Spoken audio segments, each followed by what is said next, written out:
I started riding BMX when my dad used to take us to the skate park.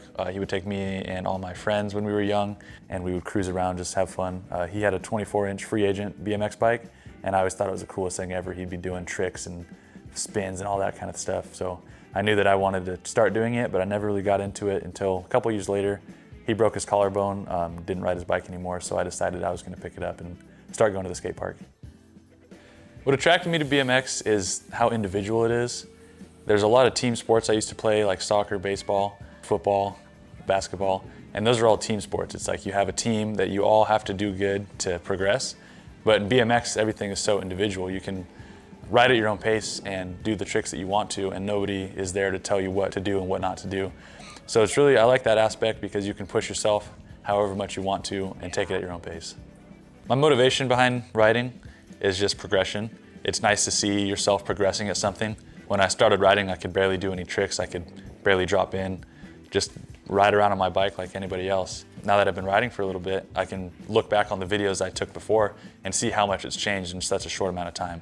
It's really rewarding to see where I came from and where I'm at now, and realize that if I keep working as hard as I have, I can push that much further in the future. So right now I ride at the St. Helens skate park.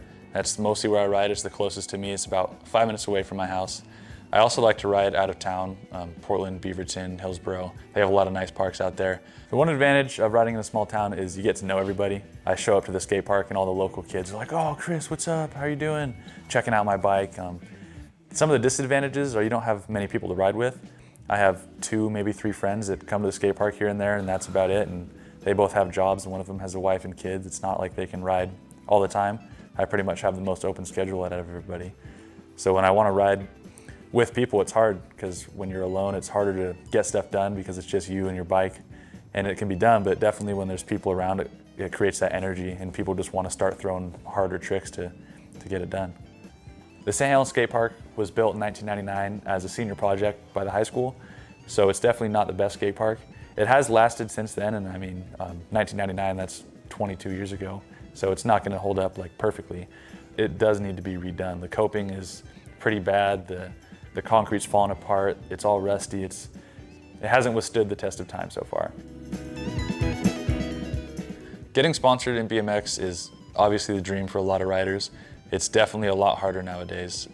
It used to be you would film a video and put it out on a DVD and try to get noticed.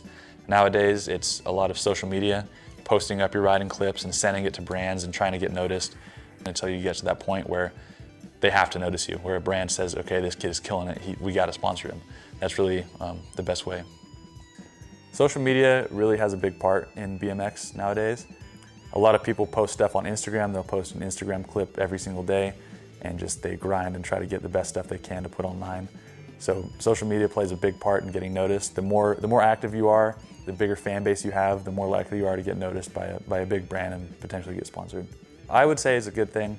Some of the older guys that have been around for a while think it's ruining BMX. The main 2 arguments are that if you're putting it on Instagram, you should put it in the video part. There's kids nowadays that are doing the craziest tricks, and they're putting them just a 10-second clip on Instagram, and that's it. The way you used to do it was you'd film a video part for a year, 2 years, 3 years, and then release it on a DVD. It kind of drew that authenticity away when you can just release content online every single day. When you're trying the big tricks and all the stuff that's hard, it builds up anticipation and hype for the video. People are waiting to see it and waiting to see what kind of crazy tricks you did, and then the video releases, and it's just crazy. Like, everybody goes crazy about it. You get hundreds of views from there. Now with Instagram, you can post up a crazy clip and not save it for a video, and then it's out there. When you release a video, nobody really wants to watch it because they've been seeing you do the same stuff for the past 2 years.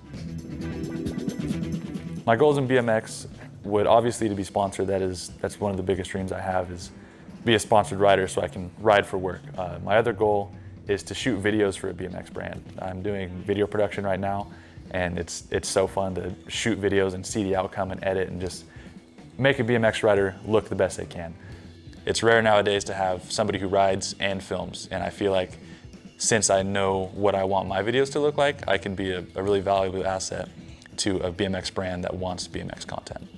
The one word I would say for riding BMX is freedom. It's freeing, just flying through the air, and like anything you have going on in the day, you can go hop on your bike and pedal around, and even if you're not trying any hard tricks, just that feeling of flying through the air super fast, it just feels freeing.